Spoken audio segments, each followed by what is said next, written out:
Hey, welcome back to the Disney Plus Everyday Challenge, and today we have Adventures Through the Walt Disney Archives. I probably should have made this our 1000th episode if it didn't pick itself eventually, because this is very much all about the legacy of Walt Disney through the artifacts that have survived him and the studio and all the creative people from Imagineers to actors, writers, directors, prop makers, uh, ride makers, everything. Just so everything you can think of that has ever been made in the name of Disney is in an archive. If it's not already, it's still in active use. It's in an archive, either in a warehouse or on display somewhere, uh, managed by Becky Klein, not no relation. Although I kind of wish now, maybe I get some special access. Um, she is seen throughout this, but it's Don Hahn, who is a longtime Disney creative, is producer and director and so many other things, and knows many things about Disney. And we get to follow him as he is on a quest to visit Walts Office. This is from 2020, I believe. Yeah, it's a 59 minutes long. It was obviously filmed in 2019 and came out in 2020 during the pandemic, more than likely, or just before it, because there's no mention of any of that at this point in this. But you get to see him as he jumps from place to place, all the various different places that either house these pieces of history or where they keep the tools to preserve them, like the digitization lab that exists on the Walt Disney Studio lot. By the way, I've been to the Walt Disney Studio lot many times over the years. The Walt's restored office was not there yet. I've been let loose on that lot a couple times where I've just been able to walk around unsupervised. I don't know how that happened, but I would just walk up and down the streets. They're like streets, and take pictures of the buildings and things like that. I've been to a number of screenings in both the Frank G. Wells studio and the proper other. There's a number of different screening rooms, but yeah, I've seen The Last Jedi there for the first time.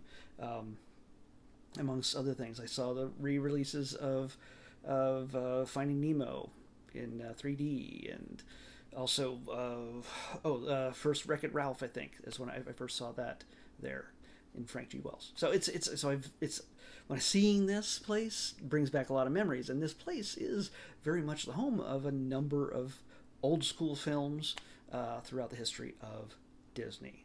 So yeah, it's in Burbank, California, and but it's not the only place. There's a number of secret places where they have a lot of this stuff stored. There's a building that's just for large items, like old retired rides, like the Bugs Life, all the Bugs Life rides. Since they got rid of that section of the park and replaced it with the Avengers area, the Marvel section, they have all the rides in there. You got to see just full-size arcade machines from Tron. By the way, since I was at D23 Expo just last week, I got to see a lot of this stuff in person, from Mary Poppins, the horses from the carousel, to Space Paranoids from Flynn's Arcade, to just so many other different things that I've already forgotten. But I took pictures. So yeah, so it's kind of for me. I love this kind of thing. I mean, if you're not into documentaries, you can probably just stop watching now, I guess. But or you probably already have. But if you're like me and you love all the little tiny pieces of history, the things that we don't even pay attention to, that just sit in the background, that from the premiere of Snow White and the Seven Dwarfs, the police parking pass, or whatever, the stuff like that, that's just ephemera, that doesn't seem to have any kind of intrinsic value whatsoever. They've collected these things and keep them in special volumes and just books. And speaking of books, like the beginning of Snow White and the Seven Dwarfs, Sleeping Beauty. At the beginning of Sleeping Beauty, the book that opens up, the live action part of the film, the book that opens up, that book still exists. It's been restored in a number of ways in order to keep it together, but it still exists, and it's gorgeous. They take a visit in this to Walt's home in Los Feliz, just outside of LA. It's still just in LA, but not the city. But it's you get to see pieces of that. You get to see what it looks like. You get to match up photos, classic photos of Walt with the places he had been, and you get to see it in live action. And it's kind of fun because Don makes it fun because he's just geeking out over all this, getting to see all this, talking to people, talking to the experts who know everything about everything when it comes to Disney. Most primary is Becky Cline, but there's just so many people who show up through this. Not to mention, just people who are in the business now with Disney. This was all filmed soon after the acquisition of 20th Century Fox Studios. So you get to see a lot of 20th Century Fox stuff as well in this, from Aliens and other things like that. I think I saw a peek of the Ark of the Covenant in one quick panning shot. There's so much stuff in this to see, even if they're not even focusing on it, there's stuff that you can see in the background. If you want to see stuff from 20,000 Leagues or Black Hole or just The Parent Trap, it's here, it's in this, and they cram it into 59 minutes. I could have watched, there are other Walt Disney Archive centric series and episodes which we have already talked about, we've already seen here on previous episodes.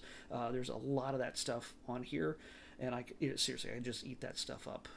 Some that are focused on specific films or specific eras or specific parts of the Disney realm, but you get to see major creative people that we know and love just nerding out over the things that they get to experience when they're on the Disney lot. From Kevin Feige from Marvel Studios talked about just seeing some of the classic stuff, props and things like that when he's just on his way to a meeting with some Disney people, or Mark Hamill, who's talked about becoming a legend alongside the late Carrie Fisher, who unfortunately had not been with him at the time after they had gotten inducted. But yeah, he shares some memories about her and what it would have been like to accept an award with her. That would have been fun to see the two of them get legend awards together. But yeah, there's lots of fun little things here. Oh, and of course, Don can't make a trip to all the pieces of Disney history without stopping at Disneyland itself and having a corn dog.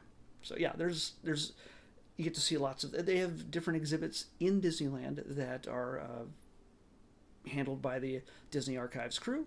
And by the way, this was made by D23. It's in conjunction. And like I said, I saw some of these props just last week.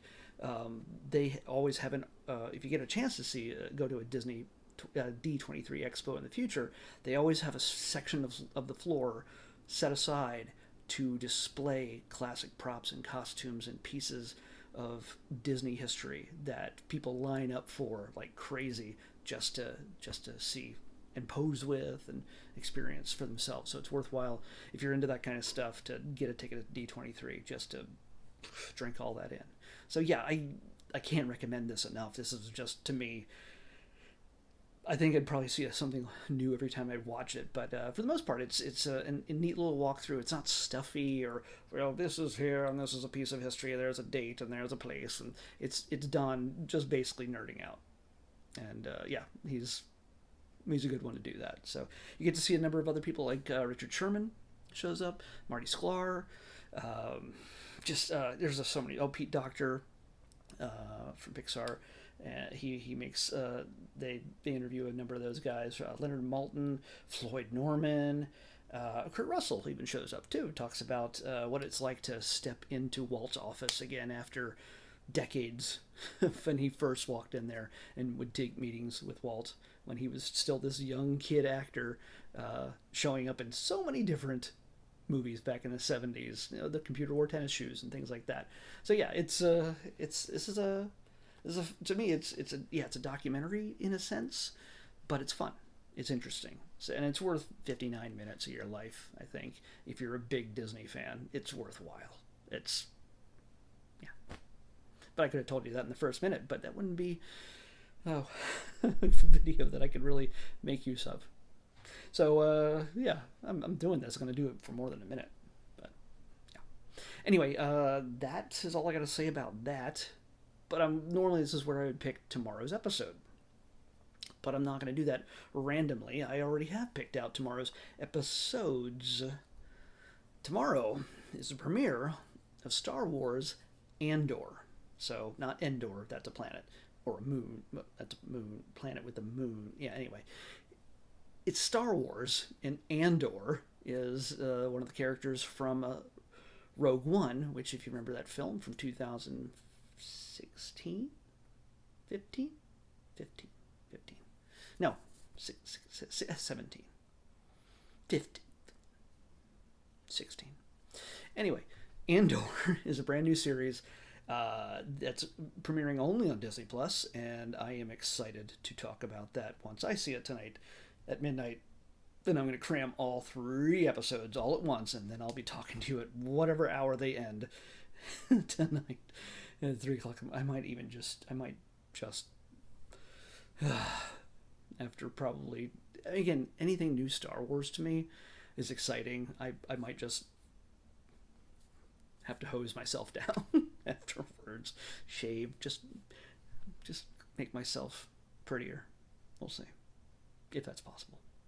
Anyway, tomorrow we're watching Andor on the Disney Plus Everyday Challenge. I'll see you back here tomorrow with that. Bye. May the Force be with you, by the way.